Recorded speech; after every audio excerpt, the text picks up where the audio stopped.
It's unbelievable how life can turn upside down when you least expect it. One moment, you're making plans, believing you have everything figured out, and the next, you're standing there, watching your world shatter into pieces. That's exactly where I found myself just a few weeks ago, and even now, I can hardly wrap my head around it. It all began with her business trips. Emma had always been driven, ambitious, one of the many qualities I admired about her. From the moment we got married, she was upfront about her career aspirations. She wanted to climb the corporate ladder, make something of herself, and I was her biggest supporter, but over the past year, those trips became more frequent. "It's just temporary," she'd say with a reassuring smile, brushing it off as if it were nothing. "Once I land this new client, things will slow down." I wanted to believe her, so I did. But then the small changes started. She'd returned from her trips exhausted, which made sense, but she stopped sharing details about her days, like she used to. I'd ask how things went, and her responses grew vague. "You know, the usual," she'd say, her eyes flickering toward her phone before quickly changing the subject. It wasn't like her. Emma had always been the kind of person who couldn't wait to tell me every little detail of her day. I tried to ignore the gnawing feeling in my gut, telling myself I was just overthinking things. She was busy, that's all. Then, one evening, her phone buzzed while she was in the shower. Absent-mindedly, I glanced at the screen. "Can't wait to see you again soon." My heart pounded. My fingers trembled as I picked up the phone. The number wasn't saved, but the thread of messages stretched far too long. Scrolling up, I felt like I was being punched repeatedly. Flirty texts, inside jokes, plans to meet. I set the phone back exactly where it was before she could notice, but my mind was already spiraling. Who was he? Was this some fleeting fling, or something more? Did she love him? For days, I wrestled with what to do. I wanted to confront her, demand answers, but I needed proof. Real proof. So when she mentioned her next business trip, I saw my chance. I acted normal, kissed her goodbye, and waited. The moment she left, I followed. The drive was nerve-wracking.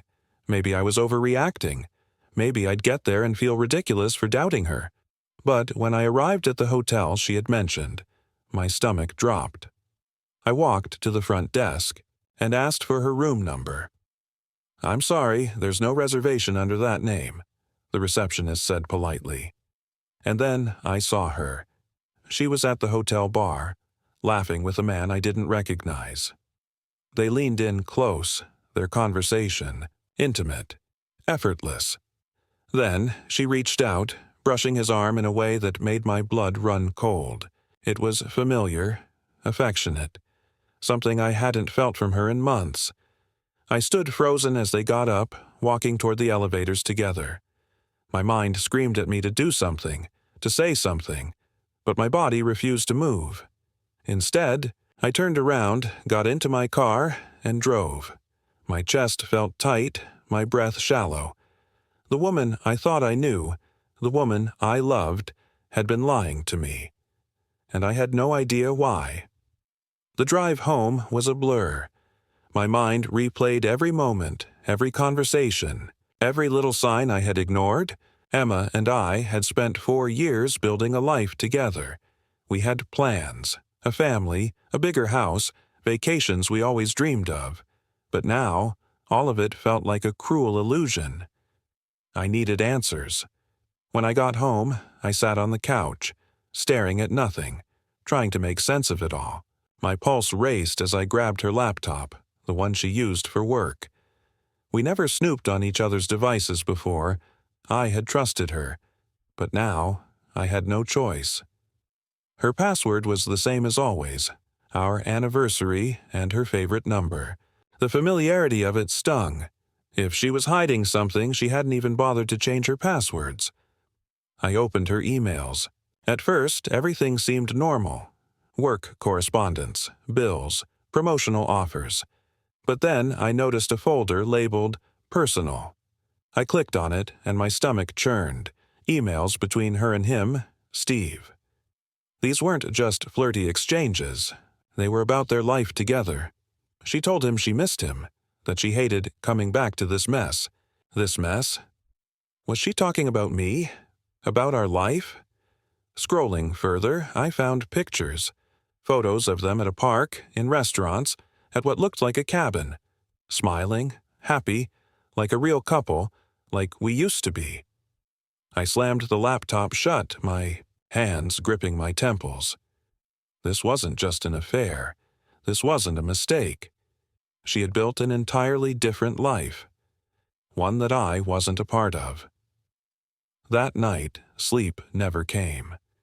Every time I closed my eyes, I saw them together. Laughing, touching, loving in a way she hadn't loved me in a long time.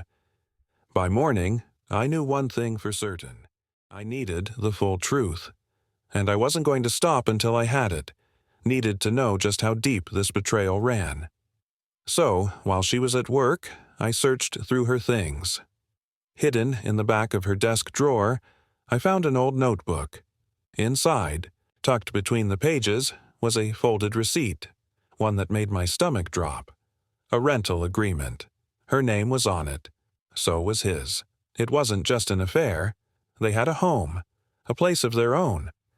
My hands trembled as I typed the address into my GPS, 2 hours away. Every part of me screamed to turn back to pretend I never saw it. But I couldn't.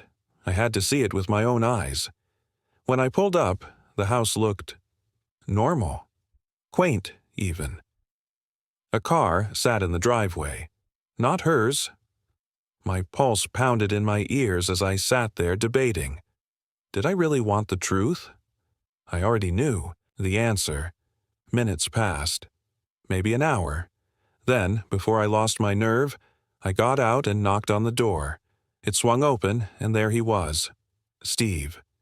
His expression shifted, but not in the way I expected. Not shocked, not guilty, just surprised. "Oh," he muttered, eyes flicking past me like he was expecting someone else. I squared my shoulders. "Who the hell are you?" My voice was sharper than I intended. He hesitated before answering, measuring me. "I think the better question is, who are you?" I clenched my jaw. "I'm Emma's husband." Steve's entire body stiffened. For a second, I thought he'd slam the door in my face. But then, he exhaled and stepped back. "You'd better come in." Everything in me screamed, "Don't." But I was already too far in to walk away now. The living room was small, but lived in. Cozy. A home. Their home. The air itself felt wrong, like I had stepped into a place I was never supposed to see. Steve didn't offer me a drink, didn't try to break the tension. He just sat down, watching me, waiting. I finally spoke. "How long?" My voice was raw, almost unrecognizable. Steve rubbed his hands together before meeting my gaze. "A while, longer than you probably think." My throat tightened. "How long?" he sighed. "Over a year." I felt like the ground had been ripped out from under me. "She told me about you too?" Steve continued carefully, like he was trying to justify the unjustifiable. "She wasn't happy. Things between you guys weren't good. I thought maybe I could help." I laughed, a bitter, hollow sound. "Help?" I repeated. "You think sleeping with my wife was helping?" He didn't flinch. "She wasn't getting what she needed from you." The words hit like a sledgehammer. "She wasn't happy," I echoed, my voice barely a whisper. "She promised me we were okay." Steve leaned forward, his voice softer now. "She's been torn between us for a while, but she made her choice." I already knew what that meant. I couldn't stay there. I couldn't sit in that house, their house, 1 second longer. So I left, but I didn't go home. Instead, I drove. Nowhere in particular, just away. Away from the suffocating truth, away from the life I thought was mine. Memories clawed at my mind. The way she'd laugh, The way she'd look at me. How much of it had been a lie? How many nights had she come home to me after being with him? By the time I finally returned, it was late. The house, my house, felt emptier than it ever had before. Emma sat on the couch, scrolling through her phone, completely unaware of the storm I was bringing inside. I stood there, watching her, waiting for something, anything, to show on her face, guilt, regret, acknowledgement. But she didn't even look up. I took a slow breath, steadying myself. Then I spoke. "Tell me everything." Finally, she glanced at me. For a brief second, something flickered across her face. Then, just as quickly, it was gone. Her voice was calm, distant. "What are you talking about?" And, "Just don't play dumb, Emma." "I know." Her fingers froze over her phone screen. Slowly, she looked up at me, but I wasn't fooled by her calm facade. "I know about you and Steve. I know about everything," I said, my voice firm, unwavering. "You're living a double life, lying to my face every single day, and I'm done pretending I don't see it." For a moment, something flickered in her expression, a crack in the mask. But instead of guilt, instead of tears or regret, she just sighed. I knew this day would come. Her voice was eerily steady, too steady. "You're right," she admitted. "I've been lying to you." A beat of silence passed between us.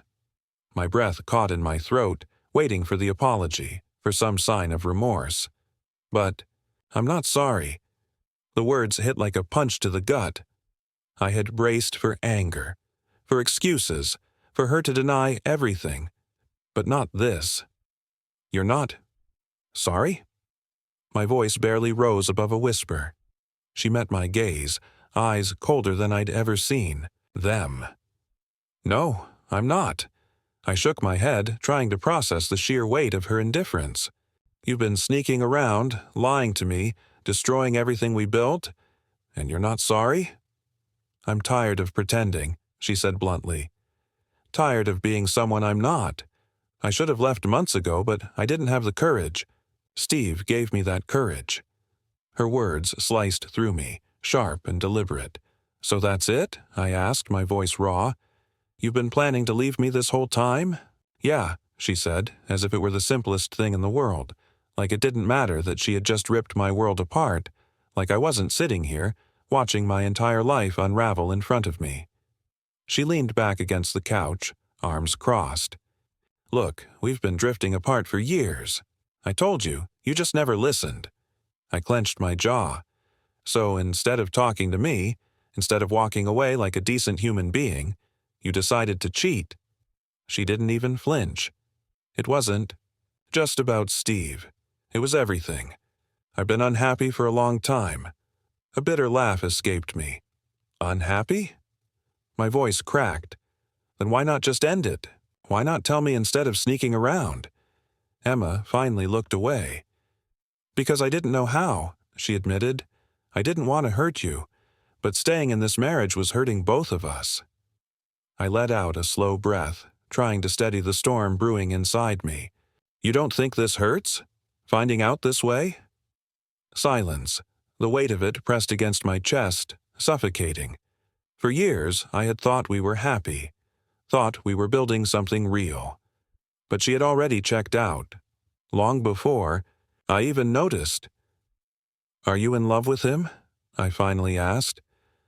My voice was barely there, just a whisper of the man I used to be. She hesitated, bit her lip, looked anywhere but at me. "I don't know anymore," she said at last. "I thought I was. But now, I'm not sure." My stomach twisted. "All I know is that I couldn't keep lying to you. I couldn't keep pretending we still had something, when it was already gone." I stared at her, at the woman I thought I knew. But I didn't recognize her anymore. And maybe she had stopped being mine long before today. The air between us felt thick, suffocating. I ran a hand through my hair, exhaling shakily. "I don't know what to do with this, Emma. I don't know how to just Move on from this. She didn't answer, because there was no answer. I stood up abruptly, the chair scraping against the floor. I needed to get out of here. I can't be. Here, I muttered, grabbing my coat. I can't do this. Emma sat up slightly. Where are you going? I didn't turn around. I didn't know her that. I don't know, I said honestly, but I'm leaving. I stepped outside into the cold night air, taking in the sharp bite of reality. No plan. No direction. Just the crushing realization that the woman I loved had already left me long before today, and now it was my turn. Like that, I knew. She was never going to tell me the truth.